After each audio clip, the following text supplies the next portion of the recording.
Do you love to dance? Do you wish that you were like a really good dancer and thus maybe you fantasize about being one?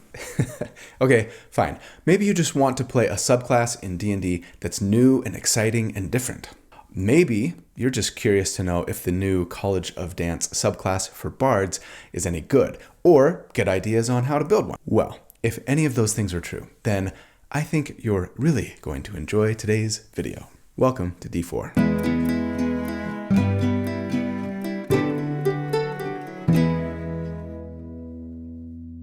Hey everybody. So here at D4, that stands for D&D Deep Dive, by the way, in case you didn't know. Sometimes I like to remind people it's 4Ds, D&D Deep Dive. Anyways, I like to build characters for my favorite role-playing games, usually D&D. I like to crunch numbers about them, theorycraft about them, not so that I can tell you the right way or the best way to play a character, but to explore one potential way to build something in the hopes of creating a character that's both really fun, but also really powerful to play. So if you also enjoy creating characters for your favorite role-playing games, or if you just really like theory crafting, or if you're looking for tips or ideas on how to build something that you're thinking about playing, then welcome home. This is where you belong, and I'm so glad that you're here. So thank you for watching. My name's Colby. Right, so sometimes I like to find something in the game that feels super powerful and build around it just to see how good we can really make it.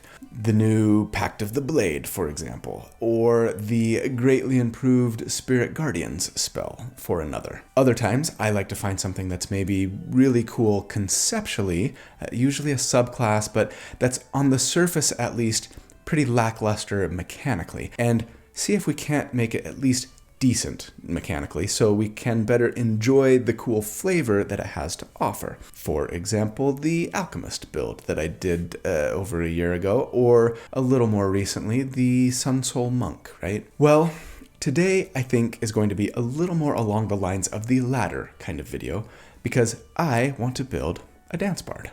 Once again, I'm realizing that I am a victim to writing the preamble before crunching the numbers here because, it actually ends up being better than I thought it was going to be. Well, oh well. When Wizards of the Coast first showed us the Dance Bard in playtest, it looked freaking amazing. In fact, I distinctly remember thinking, oh crap, this is a better monk than monks. To be fair, at the time, monks were still not in a great place in the playtest. Also, to be fair, Dance Bards were a lot stronger in playtest, with one of their level 6 features being granted at level 3, and their level 14 feature being granted at level 6, and then getting an altogether different feature at level 14. But now that we've got the official version of the subclass, and after spending a lot of time thinking about and analyzing and trying to decide how I would build it, I've realized it's not as awesome as I want it to be. Don't get me wrong. If the reason that you want to play a bard is because you want to buff your friends and debuff your allies and be a jack of all trades, a little spell stuff, some good skill utility, a little martial damage, then sure, the Dance Bard is fine. Doing damage doesn't have to be the end-all be-all of every build. What the Dance Bard is pretty good at is being a bard, i.e. supporting your team, making them better. And for lots of people, that's totally enough. That's all they want. And I'm not here to say that you are bad or wrong for feeling that way. In fact, I think you're good and right. But also, for me personally, when I play a character, even if I'm more in a support role, I usually like to do stuff in addition to support, often in the form of damage, hence builds like the Ultimate Eldritch Blaster from a couple of weeks ago, right? And just like that, I'm out of cards for the week. Okay, for me, at least at first glance, the Dance Bard kind of falls into that place. Because while, sure, eventually at least, they get some cool things that can help them make their party better in the form of movement and initiative bonuses and stuff, their initial set of features are all combat related. The ability to make an unarmed strike semi-frequently and use dexterity instead of strength, plus unarmored defense to help survive a little better if you go into melee. And so I see these kinds of features and think, okay, can I build around these things that are supposedly core to the class, or should I just kind of mostly ignore them because they don't actually do much to help me actually be a good melee damage character? Because if I do that, ignore them, right, then it feels like I'm not really leaning into the whole concept of the subclass at all, right? I guess it's the same reason why I don't take Bladesinger levels, just so I can have a little bit better armor class and a concentration check bump, but otherwise play like any other wizard and just hang back and cast spells. No. If you're giving me tools meant to be used in melee combat, then dang it all, I'm going to do my level best to build around that and see if I can't make this character a decent melee combatant, right? But the biggest, most glaring problem with the Dance Bard, if you're trying to do that, is the fact that they don't get extra attack. It's the Whispers Bard or the War Cleric problem, and frankly, to a lesser extent, perhaps the Rogue problem. If you're giving me tools to enhance my martial attacks, but don't give me extra attack, I'm generally going to be worse off than other martial characters. Just talking damage here, and I know it's not all about damage, I get it, I really do, but yeah, without extra attack, I'm going to fall behind other martial characters, and unless the other stuff I'm bringing is really amazing, then that falling behind can feel like a real bummer. In these scenarios, it just kind of feels like Wizards of the Coast is saying, hey, here's a cool concept for a melee-capable cleric, the War Cleric, or, for a bard, the Dance Bard, or whatever, but then not really giving you the tools to actually make them very competent in the role they're supposedly designed for, right? Unless you take 5 levels in another class so you can get extra attack, and at that point, it doesn't really feel like you're playing a War Cleric or a Dance Bard, So the question becomes,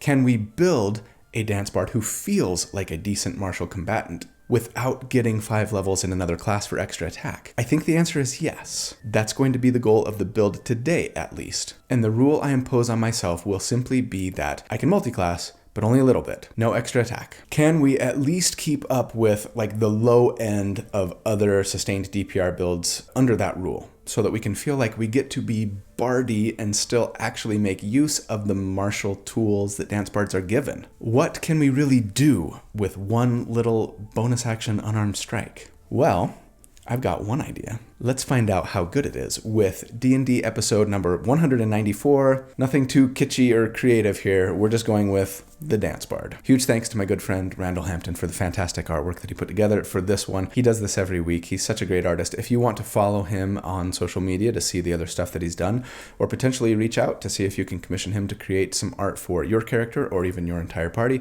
I'll put links in the video description as always on how to do so. Now, before we go any further, has anyone noticed the little bit of bling that I'm sporting today?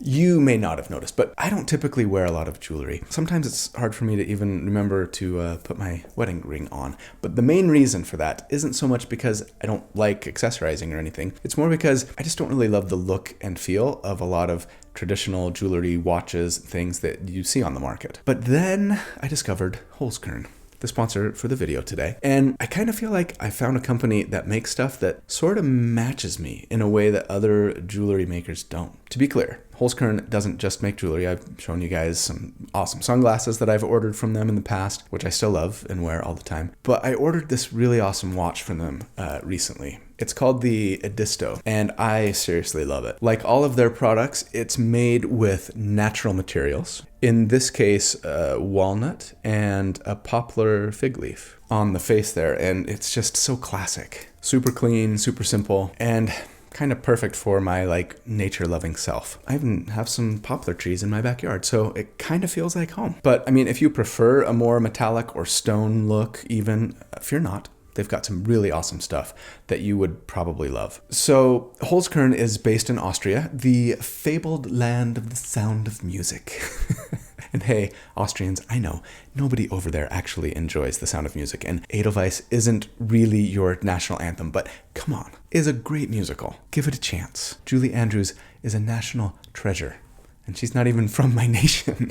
Okay, fine. I may be biased. I played Friedrich in our high school musical rendition. Anyways, despite them being headquartered so far away, from me at least, they offer free express worldwide shipping, and products typically only take 2 to 5 business days to get anywhere in the world. That's super important to know because it means that all orders placed by December 19th are guaranteed to arrive by Christmas. And their products make great gifts. I got my wife a couple of things for Mother's Day a few months ago, and she loved them so much, I got her a couple more things for her birthday last month. And now I'm wondering if I could get her to model some of them. Let's find out. Babe? Okay, she's a little camera shy, but she's agreed to model this lovely bracelet and ring that I got her. Look at the craftsmanship. Really accentuates the natural beauty of that lovely wrist, doesn't it? Let me actually just... There you go. Check out the moonstone ring and plated gold. Okay, so yes, you guys, go check out Holzkern. If nothing else, just to browse all of their beautiful products. I'm confident that you'll find something you really love for yourself or a special someone in your life. When you go, please use the URL that I'm putting in the video description and the pinned comment so that they know I sent you. That'd be awesome. And also, at checkout, use the code D4 to save 15% off your order. But hurry, because you've only got a couple of weeks to make the Christmas cutoff. Big thank you, Dankeschön, to Holzkern. Seriously, love the stuff that you guys are making. And let's get back to the build. All right, at level 1, for our starting class, we are not starting fighter. This is a Dance Bard build. We're starting sorcerer, of course. I really wish that they would uncouple concentration checks from constitution saving throws.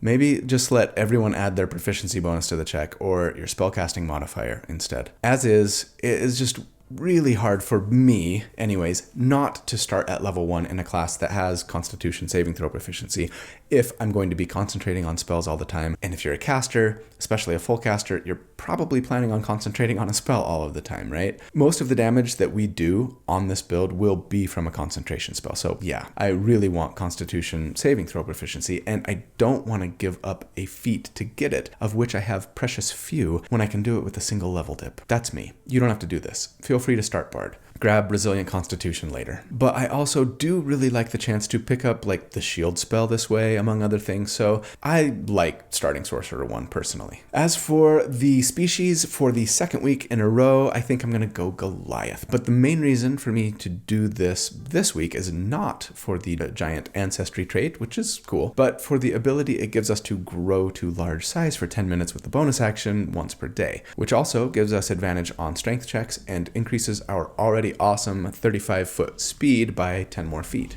We'll talk more about this later. As for the giant ancestry you should pick, I think I'm going to go with fire for this build. I'm tempted to go hill giant, but I'm not actually going to need my target to be prone to get advantage, so it's slightly less important, though still good. Fire isn't necessarily like a must-have either. It's a nice bit of extra damage. A d10 of fire damage when we hit with an attack, and we can use it at proficiency bonus times per day. That's nice, but other options are fantastic too. Cloud being probably my next favorite, so that we could teleport 30 feet, right? Anyways, for our background, I'm gonna say go old background and or custom background if you can, but if you can't, I'd probably take Sailor here. Sailor gives us the origin feat that I want most, but not the ability score increases. I don't know, I might actually care more about the ability score increases on this character than I do the origin feat actually. So hopefully you'll be able to go old or custom, but for the origin feat that I'm talking about, yes, I'm gonna say let's grab Tavern Brawler. Again, it's not a must-have. It just gives us proficiency in improvised weapons, lets us use a D4 for unarmed strikes, which we won't need actually, but what we will really enjoy is that it lets us re-roll damage for our unarmed strikes if we get a 1, and once per turn we can push our target 5 feet if we hit them with an unarmed strike as part of the attack action. Both of these will be nice to have, but again, not mandatory. So if you're forced to take a 2024 Player's Handbook background, you decide if you care more about that than you do about getting your ability scores, like I'm going to recommend them, which would be, assuming the point buy method as always, I'm going to say let's go with a 15 dexterity and take a +2 there, a 15 charisma and a +1, a 13 wisdom, and then that just leaves us with enough points for a 12 constitution. Yikes. Right, again, this is the main reason I wanted to start sorcerer. Now, you could lower your dexterity or your charisma and get that con to 14. It would be worse for our damage, but a dead dance bard does 0 dancing. That said, I care more about the constitution saving throw than I do the 1 more hit point per level, and in that case, having proficiency in con saves gives us a bigger bump at this level, +2, than a higher con would, right? Just 1 more con would be another +1 and 1 more hit point per level. Plus, that saving throw is going to scale with our proficiency bonus as we gain levels. So knowing that I have con save proficiency makes that 12 constitution sting a little less, but yeah, it still feels a little bad. So feel free to build otherwise if you really want. As for our starting equipment, grab some light armor, I suppose, that you can wear once you get a level in Bard, at least for a few levels, maybe a light crossbow if you want, but for the most part, all we really need is an instrument and like our other necessities. So feel free to invest in the Baldur's Gate stock market, I suppose. Actually, no, that feels like a terrible idea. Better make it the Waterdeep stock market.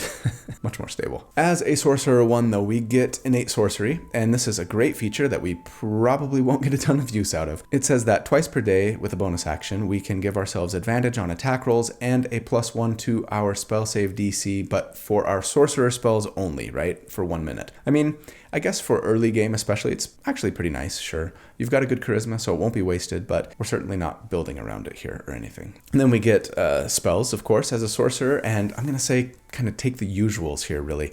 Firebolt or Ray of Frost for an action cantrip, maybe. I'd for sure want Mind Sliver, I think, to do a little damage and potentially affect their next save, which would come in very handy, actually, on this build. Sorcerous Burst is that fun new Sorcerer cantrip that does some damage and then lets you do more damage if you roll an 8 on the damage die roll, right? Hooray for chaos. As for leveled spells, yeah, shield is kind of a big deal, especially with our middling at best armor class, even once we unlock unarmored defense, but sleep and or hideous laughter are good control options. Silvery barbs is good if the mob doesn't string you up by your toes for taking it.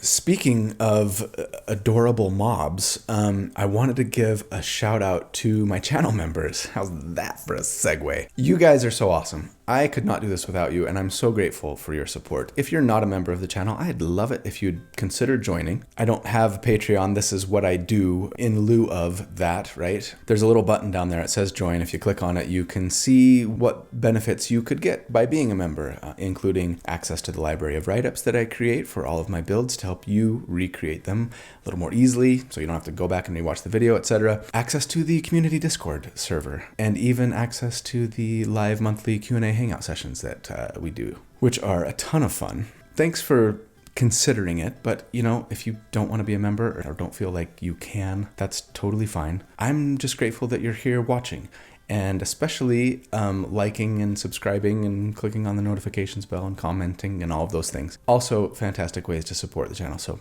thanks. Okay, at level 2, this sorcerer hero of ours has felt the call to become a performer. Why? What made you go from a being of innate magical power to someone who wanted to channel that power into inspiring others and or using your magical gifts to enhance your art? Perhaps you come from a family who were always performers, dancers, but you, for whatever reason, were born with an arcane spark that you've first been kind of trying to master, and now, having gotten the magic to mostly bend to your will, seek to follow in your family's footsteps, literally. Regardless, yes, we've got to start taking bard levels now, I think, which means that as a Bard 1, we get Bardic Inspiration so that we can Charisma modifier times per day with a bonus action, give a Bardic Inspiration die to an ally, a d6 for now, but it scales with Bard levels, that our ally can then use any time over the next hour, now, nice, to add to their attack roll, ability check, or saving throw after failing said roll, potentially turning it into a success. Just a fantastic,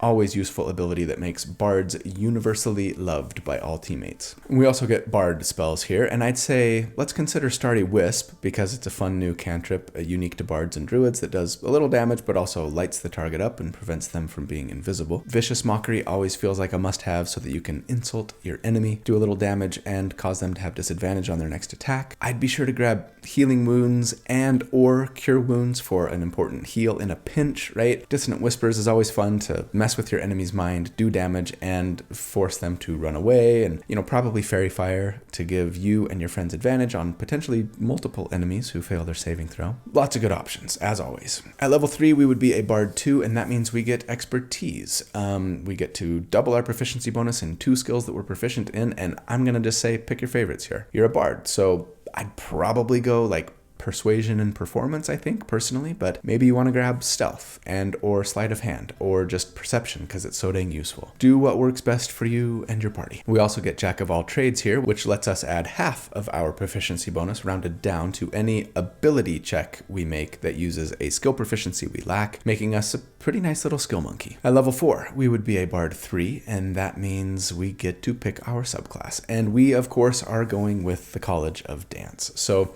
Let's see what the flavor text is around this awesome new subclass. Move in harmony with the cosmos. Bards of the College of Dance know that the words of creation can't be contained within speech or song. The words are uttered by the movements of celestial bodies and flow through the motions of the smallest creatures. These bards practice a way of being in harmony with the whirling cosmos that emphasizes agility, speed, and grace. Okay, cool. That's some of my favorite flavor text in the new PHB. As a dance bard, we just get one feature, but it's really like 4 features in one. It's called Dazzling Footwork, and it says that so long as we are not wearing armor or wielding a shield, say that 5 times fast, wielding a shield, wielding a shield, wielding a shield. Okay, it's not as hard as I thought it was. First up, we've got advantage on any performance check we make that involves us dancing. So yeah, anytime the DM calls for a performance check, just throw a little soft shoe in there while you're at it, huh? A little two-step, a little Charleston. Oh, I never envisioned my high fantasy D&D game involving the Charleston, I'll be honest. We also get a brand new type of unarmored defense, which, similar to its barbarian and monkish cousins, lets our armor class be equal to 10 plus our dexterity modifier, plus, in our case, our charisma modifier. Perfect for bards, so don't worry about having, anything better than light armor proficiency anymore. We've got a half-decent 16 AC now, even when naked, but don't go naked. You should at least wear a flashy costume. We are also told here that when we use our Bardic Inspiration, whether it's part of an action, a bonus action, or a reaction, we can also make an unarmed strike as part of that Bardic Inspiration use. And what's more, just like monks, we can use our Dexterity modifier instead of Strength for attack and damage of all of our unarmed strikes, with the damage die being equal to our Bardic Inspiration die, so D6 for now. This actually means slightly better scaling for us than monks get from their martial arts die, though we can't make nearly as many unarmed strikes as monks can. Okay, that's a lot of features that don't amount to a ton for us, though, honestly, aside from an occasional boot to the head once in a while. Can we make good use of it? We'll see. Now, we also get second level bard spells here, and while there are a ton worth considering, aid, hold person, invisibility, lesser restoration, mirror image is awesome, maybe especially on this build, suggestion, to name a few. The one I'm going to say we have to get for this build is, have you guessed? Yes, Cloud of Daggers. 2 weeks in a row, I know. To be fair, we weren't using Cloud of Daggers for most of the Eldritch Knight build last week, but yeah, it's a great spell that takes an action to cast, it requires concentration, and then fills a 5-foot cube with magical spinning blades that do 4d4 damage, no more than once per turn, to anyone when the spell's area first enters a creature's space, or when they enter its space, or when they end their turn in that space. Now, it used to be that they would take the damage when they started their turn there, not ended, and that is a really big deal. I talked about it last week, and I don't want to beat a dead horse here, but yeah, it means that even though you can move the spell's area with an action now, which is nice, it's a lot tougher to get enemies to actually take the damage more than once per round now, unless you've got a good way to ensure that they stay put in the area of effect until the end of their turn. And what is perhaps the easiest way for someone who's good at making unarmed strikes to do that? With grappling, of course. And for that very reason, at level 5, now that we've got our Dance Bard subclass and our most important spell unlocked, I think we need to take a monk dip. Because, see, I think the key to getting the most out of our one bonus action unarmed strike as a Dance Bard is to use it for grappling. Now, if you recall, and I went into great length in my Mantis of Mercy build a couple of weeks ago, there's the thumbnail. If you missed it, I just put it out today when I'm recording this, and it is performing very poorly, so I would love it if you'd go watch. But yeah, grappling has seen some big changes in 2024. The biggest one for us, and the one that's going to dictate how we play this character, is that you now make an unarmed strike to grapple an enemy, but instead of trying to hit them, they make a strength or dexterity saving throw to avoid it. The problem for us is that the saving throw DC is based on our strength modifier, and our strength sucks. But monks? Well, monks, unique among classes, get an exception to that strength rule, don't they? So yeah, we need a monk dip. Personally, I imagine then that this Dance Bard is like a capoeira fighter, that Brazilian martial art form, if you're not familiar with it, that looks and feels as much like a dance as it does a fighting style. Super graceful, flowy, acrobatic, so awesome, so fun to watch. And maybe at this point in our character's career, they need to really hone in on the martial portion of their technique. So As a monk 1, we get unarmored defense again, but this adds our wisdom, not charisma. No worries, the rules say that if we get 2 versions of unarmored defense, we just pick one, so we'll stick with our charisma-based version. But the main reason that we are here, of course, is for the martial arts feature, as that says that, again, if we're unarmored and unshielded, we can make an unarmed strike as a bonus action whenever we want now, not only if we use our Bardic Inspiration. Also, we can use our martial arts die for unarmed strikes, but we don't care about that. We're using our Bardic Inspiration die, which is the same right now, a d6. But that most importantly, we can use our dexterity for attack and damage of our unarmed strikes, but also uniquely when we use the grapple or shove option of the unarmed strike, we can use our dexterity modifier instead of our strength modifier to determine the save DC. It's kind of a shame that they didn't give that same feature to Dance Bards, I think. Would have kind of made sense. I like the idea of like a forced paso doble or something here that uses your dexterity instead of brute strength, right? But with a little dip, we can pick it up. But at level 6, now that our grapples can benefit from our dexterity, and now that we can make an unarmed strike with a bonus action anytime we want, we'll go back to Bard, making us a Bard 4 so that we can get our first general feat. And we, of course, want to take the Grappler feat, which lets us bump our dexterity to 18, awesome, but also says that we have advantage on attacks made against enemies we have grappled. And that once per turn, when we hit with an unarmed strike as part of the attack action, that's an unfortunate little piece in there, we can both damage them and try to grapple them, which is nice. And then also, we don't have to spend extra movement to drag a grappled creature if they are our size or smaller, which will be important for us sometimes. And I mean, this is a good time to remind ourselves why we went Goliath, right? Not only because you can only grapple enemies who are one size larger than you or smaller, meaning that if we grow big as a Goliath, we can grapple even huge creatures. And yeah, I mean, grab the Enlarge Reduce spell so that we can even get to huge size ourselves eventually and grapple gargantuan creatures if we wanted. But also so that we can potentially drag even large creatures now without being slowed down. Don't forget, thanks to multiclassing with Sorcerer, we do have a couple of 3rd level spell slots at this level, which we can use to upcast Cloud of Daggers if we wanted to do 6d4 of damage per application of the spell. Okay, so now we have like everything in place that we need for the core concept of this build. And I'm glad because it's just in time for our first damage report at level 6. So let's break down what tactics would ideally look like for us here. On round 1, we're going to want to cast Cloud of Daggers on our target. Now, keep in mind that even though Cloud of Daggers fills a 5-foot cube, it doesn't necessarily have to snap to the grid, right? Unless your DM says that it does, of course. If not, then you could ideally place it in a way so that it's between 2 squares on the grid, right? Meaning it would cover half of 2 squares in the spell effect, and so long as the spell effect covers at least half of a square's space, an enemy in it would be affected by it, right? This means you could potentially get 2 enemies within the spell's area if they were standing right next to each other, and also, hopefully, it wouldn't cause your DM to raise their eyebrows a little bit if you said you wanted to run up and grapple an enemy who is at least partially in Cloud of Daggers. I know at some tables people say that if you're grappling someone and holding them in like Cloud of Daggers or Moonbeam that you take the damage too, even though the rules don't indicate that you occupy the same space as your grappled target. Anyways, once we've cast the spell, we simply run up to them and grapple them with our bonus action unarmed strike. Now, I would love to like make an unarmed strike and then, since we have the grappler feat, also try and grapple them if we hit. But keep in mind, the feat specifies that we can only do that if we're making an unarmed strike as part of the attack action. And that pisses me off.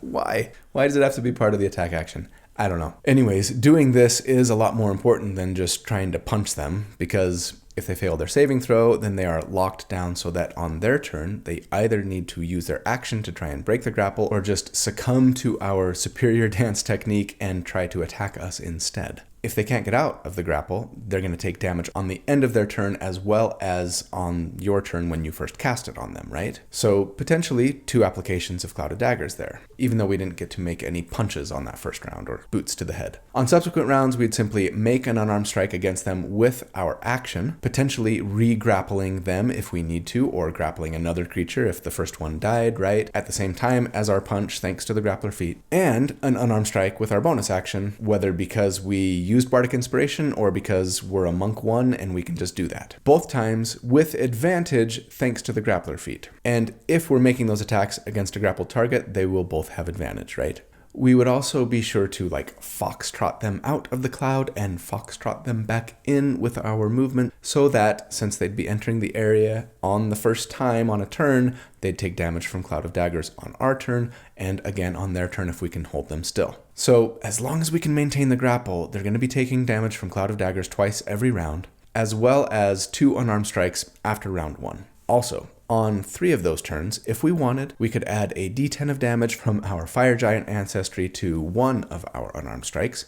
Remember, I now calculate average damage over an assumed 4-round combat encounter. One note, yes, we could potentially use 1 of those unarmed strikes to try and knock the enemy prone so that they would be pinned on the ground and give our melee allies advantage on their attacks against the target too, but I don't think that's necessary. We already have advantage. If they're grappled, their move speed is 0. I'm not too worried about pinning them, but if you are, then go for it. Or sure, take the Hill Giant ancestry instead of Fire Giant, right? So that you can automatically knock them prone a few times a day anyways, to keep you from having to give up your unarmed strike damage to do it. Okay, so the most important question really is, what's the likelihood that the enemy is grappled? And that's a tough question to answer. Under the 2014 rules, I'd feel pretty comfortable just assuming they were grappled if we really built for it, yeah? We could get ourselves expertise in athletics and have advantage on strength checks and build a strength-based Dance Bard and just make it all but impossible for an enemy to break our vice-like grip. Kind of like I did for the Bardic Brawler, right? In 2024, where it's just a saving throw against our 15 DC at this level, it's not nearly as easy to pull off and maintain. And that's a bit of a bummer. Now, we're level 6. The average CR6 creature in the 2014 Monster Manual, at least, has a +3 to their strength saving throw. That means that they would have a 55% chance to fail. Man, I wish I could get that higher. Against particularly strong or dexterous enemies, you might want to cast Mind Sliver with your action to lower their next saving throw, right? And then try to grapple them with your bonus action because, yeah, having them grappled is going to be the #1 factor in determining how much damage we can do. Do keep in mind, though, thanks to Tavern Brawler, we can push an enemy 5 feet with an unarmed strike. It's not a ton, but it's something. And also we can make 2 unarmed strikes per round after round 1. So if the first grapple fails, we could always try again. How about, for that reason, we say a 60% chance of the enemy being grappled?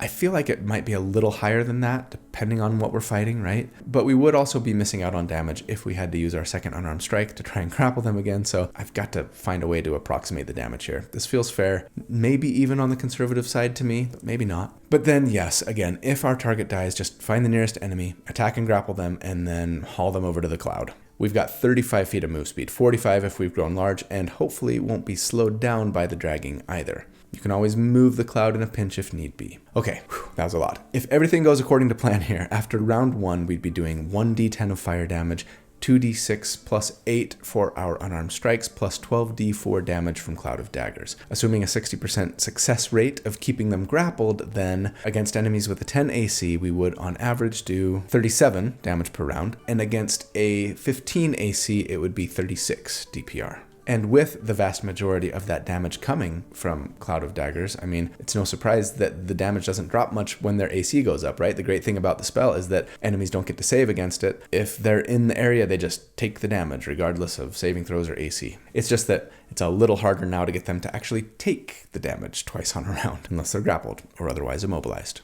Anyways, compared to other 2024 DPR builds that I've done to date, this is kind of in the bottom half, worse than most of them against very low enemy ACs, but moving more towards the middle of the pack and higher even as the enemy AC increases. So, okay, we're throwing out inspiration, we're a jack of all trades, we've got good utility, and we're doing decent damage. I mean, hey, we're beating out the Valor Bard at this level, at all ACs, okay? So maybe we are the best martial bard option. Don't look at the Valor Bard numbers at later levels. Tiny Dancer. You'll be devastated. Okay, I feel all right about where we're at. Again, we're probably playing a Dance Bard because we want to be a freaking bard who dances, not because we want to win the DPS meters. You video game addled moron. Sorry, I was just channeling some of my angrier commenters there. This feels fun and cool and pretty potent. let's see where we can take it. At level 7, we would be a Bard 5, and that means we get Font of Inspiration. I hate that I've had to wait until level 7 for this feature, since it says that our Bardic Inspiration now resets on a short rest instead of a long rest, and Bards gotta inspire, man. Thankfully, with a 1-level monk dip, we haven't needed that inspiration for grapple and damage purposes, but we will shortly, and this is just nice to have. Also, our inspiration die goes up to a D8 now, which will not only improve our inspiration, but yes, our unarmed strike damage as well. And then we get those fantastic 3rd level spells. And while there are so very many wonderful options here, Catnap, Dispel Magic, Fear, Hypnotic Pattern, Tiny Hut, Slow, ooh, Tiny Hut for a Tiny Dancer. Gotta take that. And yeah, I mean, you should probably be concentrating on one of those awesome control spells instead. I'm still going to assume that we're concentrating on Cloud of Daggers for damage purposes, so yeah, hate me if you must.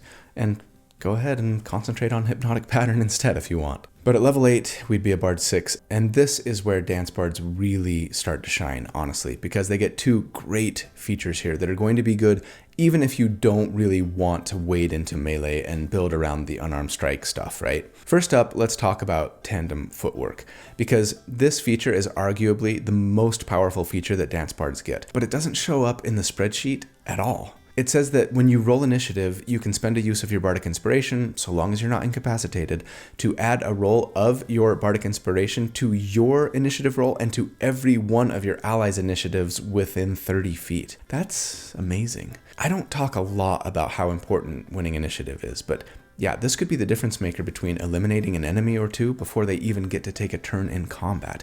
And it's hard to quantify just how much that would sway the battle in your party's favor. So if you look at this feature and think, this is the best thing about Dance Bards and this is why I want to play one, then forget all of the melee stuff. Don't multiclass and just beeline for Bard 6. You'll have a bunch of features at level 3 that you don't really get much use out of, but maybe you're fine having a slightly higher AC potentially and making an unarmed strike once in a blue moon that probably misses anyways, and when it hits, doesn't hurt much. And that's a perfectly valid choice. It just annoys me. The thing that will potentially impact our damage numbers is the other feature we get here, though, inspiring movement. This says that when an enemy we can see ends their turn within 5 feet of us, and if we've got somebody grappled, that will definitely be the case, right? Cheek to cheek. In that case, we can use our reaction and our Bardic Inspiration to both move up to half of our speed and also let an ally move up to half of their speed using their reaction, with none of that movement provoking opportunity attacks. Okay, that sounds like some awesome utility, but how does it affect our damage? Well, remember, Cloud of Daggers does damage once on a turn if the cloud is moved onto them or if they move into it, whether of their own free will or not, doesn't matter, or if they end their turn, right? So if after their turn is ended, we use our reaction to move like it says we can now, and if they're grappled, you can bet we're bringing them along with us, but we waltz them out and then waltz them right back in, and we could potentially be applying that cloud of damage now for a 3rd time on a round, right? It's no longer a paso doble, it's a paso triple. Even my Spanish puns are bad. Again, they've got to be grappled, but in that scenario, that's pretty awesome. Not to mention, potentially really helpful for one of your allies as well. I love it when we can find ways to weaponize our movement, and now we're cooking with gas. Don't forget, we also get 4th level spell slots now, thanks to multiclassing. At level 9, we would be a Bard 7, and we get Counter Charm. This is so much better than it was in 2014. It tells us that if we or an ally fail a save against something that applies the charmed or frightened condition, we can use our reaction to cause the save to be re-rolled, now with advantage. So 3 rolls in total here for that check, right? It's like having Elven Accuracy saving throws. At least for Fear and Charm, and so long as we have our reaction available. Nice support feature if we need it. We also get 4th level Bard spells here, and again, lots of great ones to choose from. Dimension Door, Greater Invisibility, Polymorph. I really like Ralathim's Psychic Lance. Some burst damage plus incapacitated for a round. Pretty nice. Expensive, but nice. I, of course, am going to assume we're using a 4th level spell slot and concentration for Cloud of Daggers, which would be doing 8d4 per instance of damage now. And that brings us to our next damage report. Since last check, Our Bardic Inspiration and thus unarmed strike damage has gotten a little bump. And then not only has the damage from Cloud of Daggers increased, but we've also picked up a way to potentially do Cloud of Daggers damage to our grappled target a third time per round, which is awesome. Keep in mind, though, that since we only have a +3 to our charisma, we can still only use Bardic Inspiration 3 times during a fight, assuming, as I always do, that we've got all of our resources available, an assumption that I feel even less bad about making now since we get them back on a short rest. And I mean, sure, you might want to use one of those inspirations to increase everyone's initiative rolls. You should totally do this. Or to, give an ally inspiration instead of just let you and an ally move. But as always, I'm going to crunch numbers assuming best case scenario for damage and let you decide if you want to lower expectations for damage based on how you might play the character, yeah? Anyways, other than all of that, we've just gained some nice defensive support and utility options, as all bards do. But against enemies with a 10 armor class here, we would do 55 damage per round, averaged over 4 rounds, and against an enemy with a 16 AC, it would be 53 DPR. And okay, that's a nice little increase, most of it coming from that potential to do damage with Cloud of Daggers 3 times over a combat encounter. Compared to other DPR builds that I've done to date, at this level, that puts them pretty squarely in like the middle of the pack. Not bad, Tiny Dancer, not bad at all. Goliath says, "Stop calling me tiny." Whatever, Tiny. Let's see where we go from here. At level 10, we would be a Bard 8, and that means we get another feat, and I think we've got to increase our dexterity here. It improves our damage, our AC, our grappling DC, most importantly, our initiative, our dexterity-based skills. We need it. And we do get a 5th level spell slot here now thanks to multiclassing. At level 11, we would be a Bard 9, and we get another round of expertise here. Really nice. As before, go ahead and pick your favorites to suit your character and your party. PYF. We also get 5th level Bard spells here, the amazing 5th level spells. And I think my favorites here would be Greater Restoration, Solid Cure All, Hold Monster for some grade A single target control if you wanted to mix it up and not just focus on damage sometimes. To be fair, we are controlling with grappling as well, but, well, now we could be controlling even more. And paralyzing an enemy on a failed save is just devastating with Hold Monster, right? And then I really love Synaptic Static. It's some great AoE burst damage potential mixed with a nasty debuff, but yeah, PYF. Nothing we're planning on using in combat necessarily, and in fact, we might maybe just be using that 5th level spell slot to upcast Cloud of Daggers. Maybe. Probably silly, but 10d4 damage 2 or 3 times around is pretty cool. At level 12, we would be a Bard 10, and that means we get the almighty magical secrets, which lets us pick 2 new 5th level spells or lower from the Wizard, Cleric, or Druid spell lists. It's no longer any class's spell list, but it comes with the really awesome addition that going forward, anytime we swap out one of our Bard spells, when we gain a Bard level, we can do that once when we gain a Bard level, right? We can replace it with a spell from any of these classes' spell lists too, which just really opens up our potential list of spells known. What would you go for here? Wall of Force feels like a no-brainer to me, one of the best control spells in game, but after that, let me talk about 2. Spirit Guardians, or the Druid's new version of Conjure Woodland Beings, would be awesome here. I've kind of talked about it already, but yeah, not only would it be cool to just hold enemies in place so that they take damage from it every round, but you can also just move around the battlefield with your movement, doing damage to every enemy you get close to, and maybe even better, with as easy as it is for us to use our reaction to move thanks to Inspiring Movement, we wouldn't even have to hold our action to move with our reaction like the Cleric of Chaos was doing that I did a few weeks ago, right? So if you really want to get cheesy, it would be easier than ever to just do damage to most enemies on the battlefield a couple of times per round. Ironically, perhaps, the only one who wouldn't take damage twice per round from the spell would be the one you've got grappled. But I get that some of you find this tactic a little distasteful. And I'm not here to tell you you're wrong. I think these are great spells that are worth considering, but just how powerful they actually are will depend on whether or not you're able and willing to use them to damage enemies a couple of times per round. The other one I think worth discussing is actually even more famous for abuse in 2024. We've talked about it, but Conjure Minor Elementals. Now, hear me out. I know the spell is overpowered, and most tables, it seems, are homebrewing it to bring the damage scaling, especially, a little more in line. That said, on this particular build, that is only getting off at most a couple of attacks per round, and considering that it takes an entire action to cast, it might not be so blatantly OP.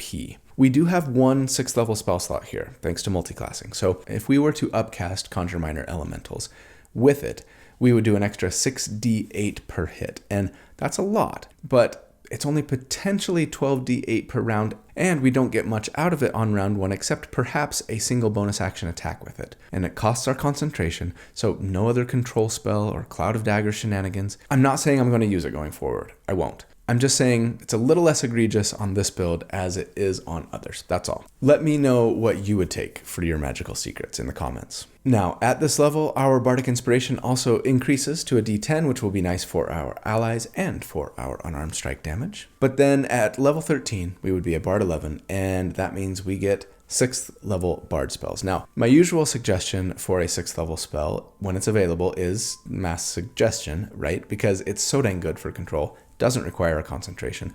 But I also want to plug here, maybe we should consider taking Tasha's Bubbling Cauldron. It's typically only available for wizards and warlocks, but we're a bard, so yeah, we can get it. And in case you need a refresher, this new spell, it's awesome. It lets us conjure a cauldron filled with a brew that will replicate our spellcasting modifier number of potions, so 3 for us now. And the potion can be any common or uncommon one. They last until you cast the spell again, and yeah, we could totally do a potion of growth here so that we could both grow big, thanks to our Goliath feature, and then down a potion, increasing our size, letting us get up to huge for grappling purposes, without even requiring our concentration, letting us grapple any enemy in game, even gargantuan ones. I'm not suggesting that we do this all of the time, but it has been confirmed in the new DMG that drinking any potion is officially a bonus action, so that's awesome. And I mean, the potion's effect lasts for 10 minutes, so especially if you can get it off before combat begins, it'd be really nice. But I'm not going to assume that we've done so, like when I crunch the numbers. I just like having it on hand in case we need it.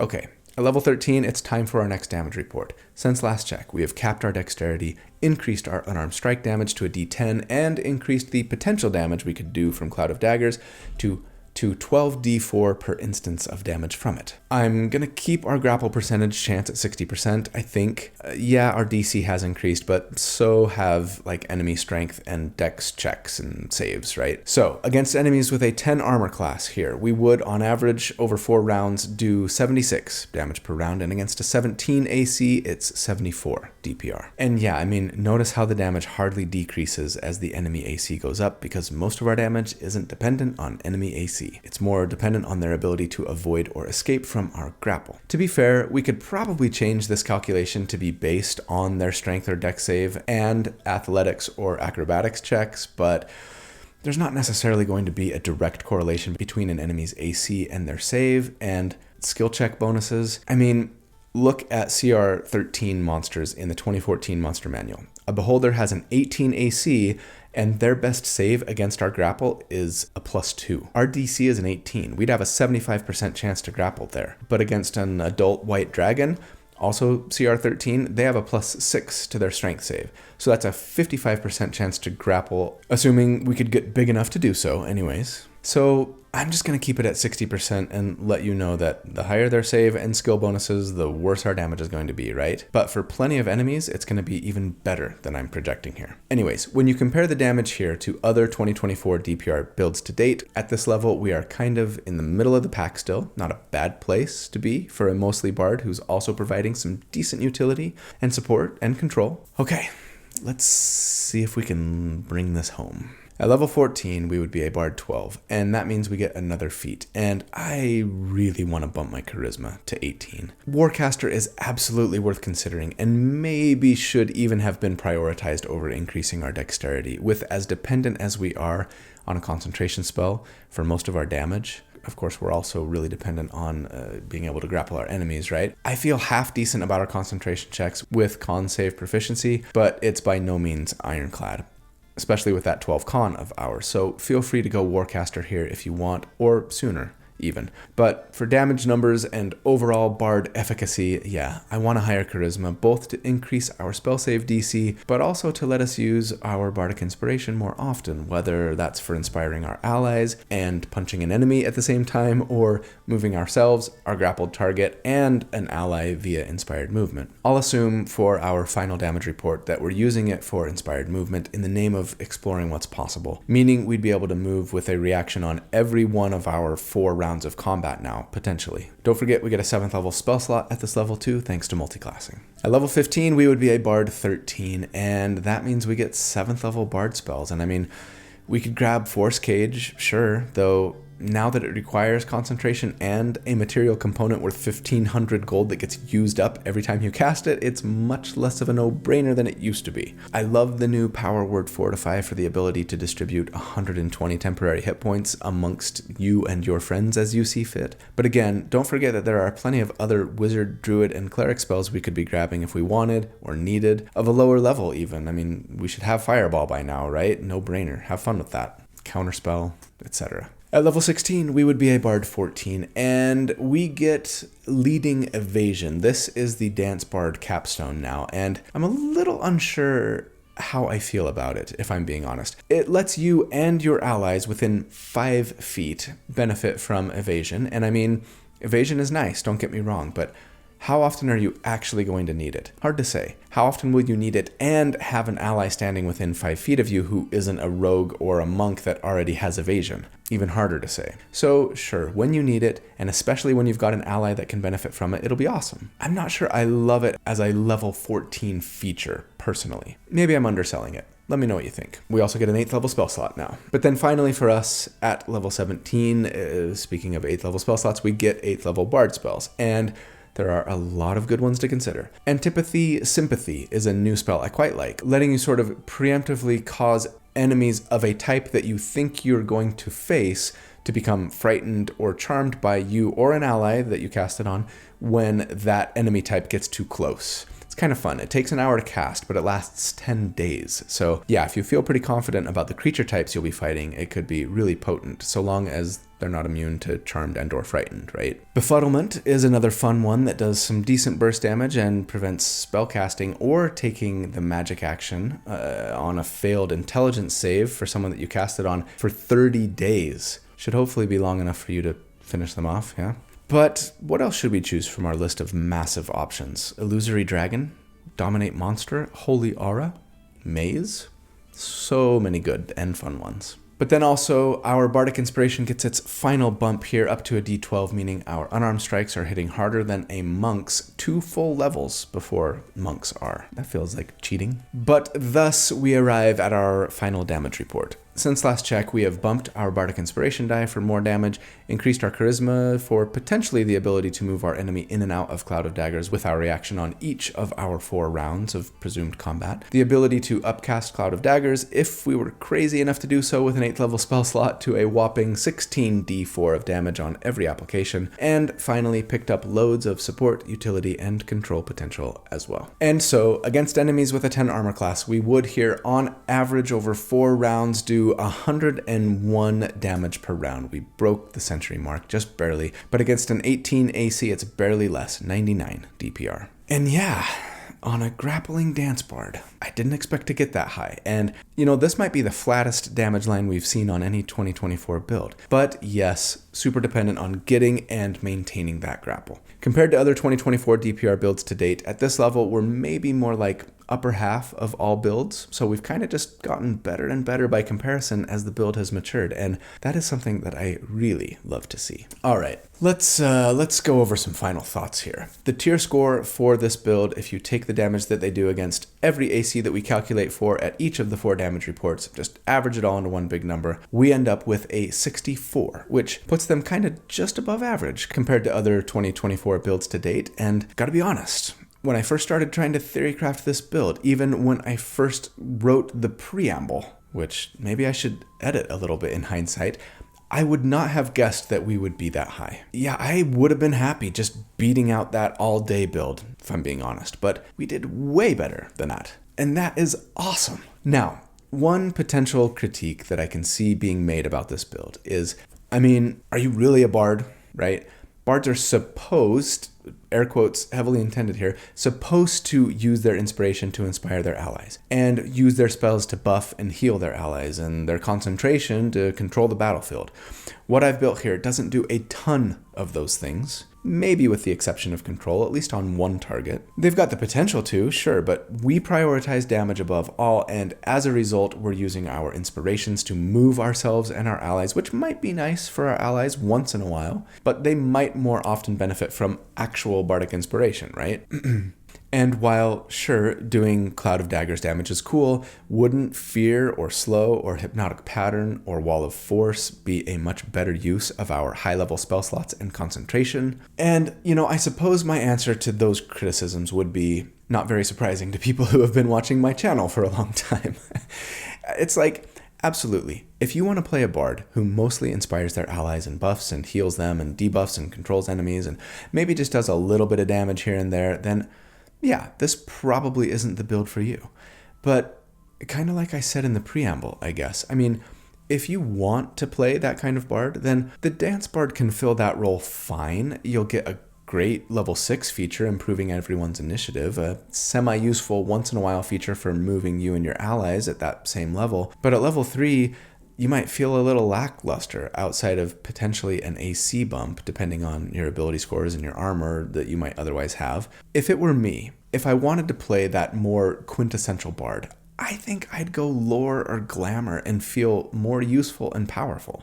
But if I wanted to be primarily a character who did damage, maybe with an extra heaping of utility, if you're thinking like, should I play a monk or maybe a rogue or a ranger, then I think this Dance Bard build would fit that role perfectly and bring some fun extra tricks and options to the table too. Lots of utility, some control in the form of grappling, really great damage, tons of awesome, unique dancing flavor, and sure, the ability to support, buff, and bring out stronger control sometimes if and when the situation calls for it, and when you feel like it. And I love this build as a result. Being pleasantly surprised by a build's performance is one of my favorite things that happens on this channel, and it's a huge motivating factor for me to keep doing this week after week, actually. So, yeah. This was a really fun and surprising one. I can't wait to try it out in-game myself, but I hope you enjoyed it as much as I did. I love you guys. You are so fantastic. Thank you so much for all that you do for me and for this channel. Thanks for enabling me to live my dream. I hope you have a great day and a fantastic week, and if you don't, man, I hope you'll hang in there. Don't give up, please. I hope that you will do good and be kind, and that I see you again very soon. But until then, take care. Bye.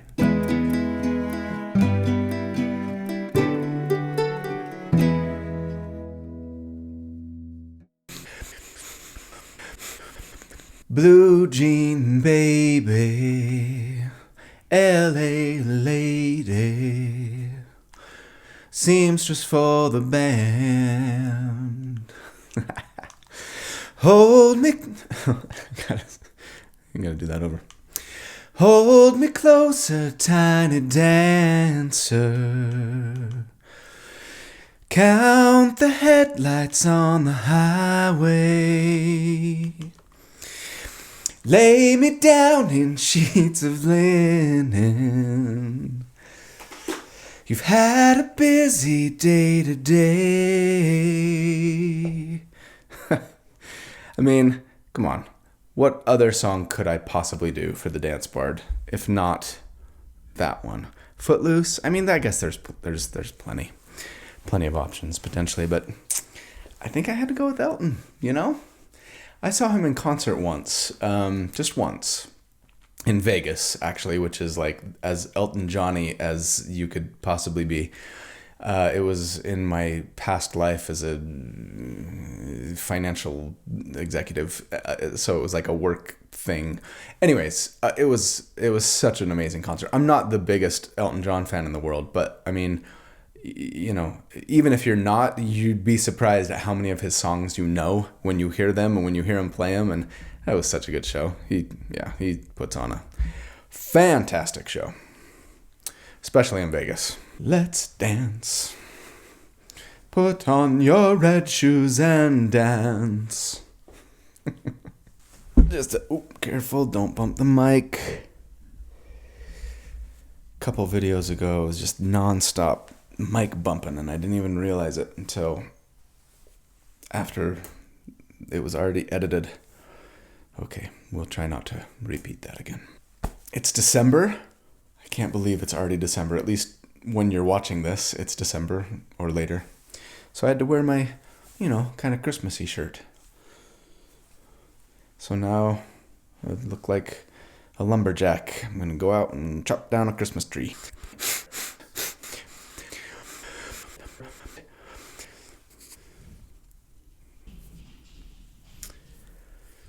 We've got a neighbor dog over having a play date. I don't know if you can hear them running around on our laminate floor downstairs, but their claws are very clickety-clackety. I really want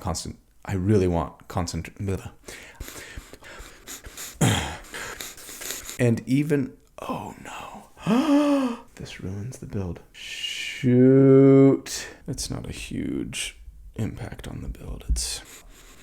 I could have sung Lady in Red for my outtakes. Lady in Red. Oh no, wait, cut that. That's not how it goes.